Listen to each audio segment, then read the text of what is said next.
It's my feel-good breakfast show.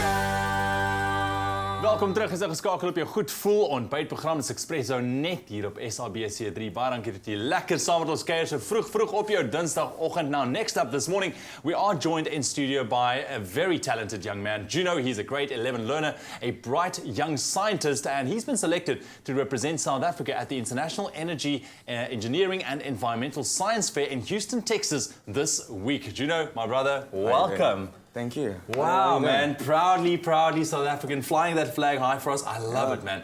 Let's talk about your project that eventually kind of got you to Texas. I mean, it's a project that you started to investigate using 500 milliliter plastic bottles filled with water to use as insulation when it comes to informal settlements. Sounds amazing, man.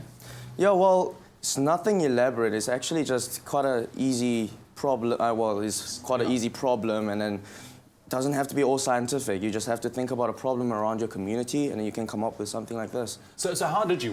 So take me through how you actually came up with this idea. Basically, when I came to Cape Town in 2009, the first thing you're greeted with when you land in the airport is the informal settlements, the Kailicha. And I was quite intrigued by the problems and how people live in these settlements.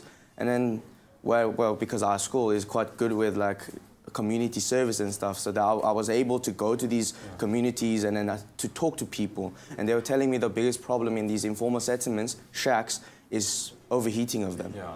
So how does the bottles filled with water kind of help insulate and regulate temperature? So the water itself has something called high specific heat capacity, which means that it takes a lot of energy to actually heat up the water.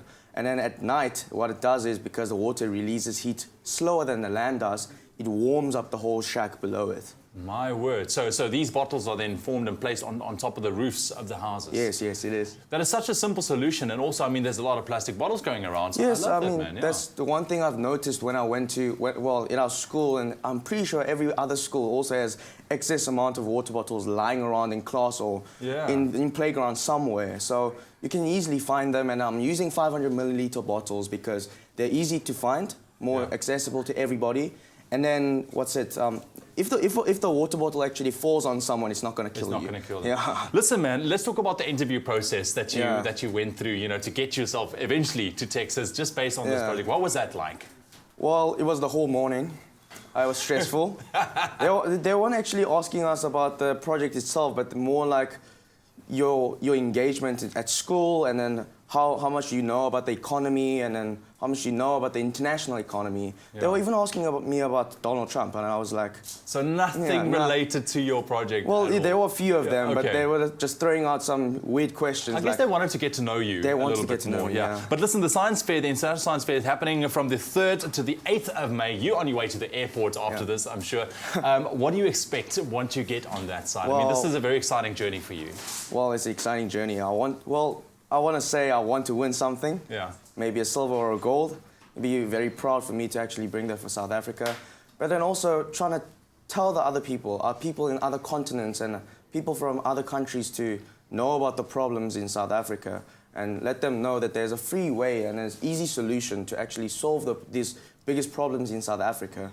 And then it's just a matter of time, you know, people can give 30 minutes or 10 minutes of their time to actually come up with these ideas. That's it. Yeah. Listen, man, I'm very proud because this is, once again, like you mentioned, I mean, it's such a big problem in our country, but it's such a simple solution that has been overlooked, and then you were able to recognize that. So thank you very much, Juno, and all the best, man. Have fun on that side. And I just want to say thank you to Cape Town Expo and ESCOM Expo for Young Scientists, because they're giving us the chance to actually express our ideas and to try to solve the problems. So thank you. So putting the spotlight as well on South Africa's young, bright minds. Love that, man. All the best. So people can check out the Cape Town Expo website. Yeah, Cape Town Expo website or their Facebook page to check out more information about my project. And I'll also be putting on the report after I come back from Houston. All right, perfect. Juno, thank you so much for joining us this morning. All the best on that side. Love it, man. South Africa's bright young minds in action.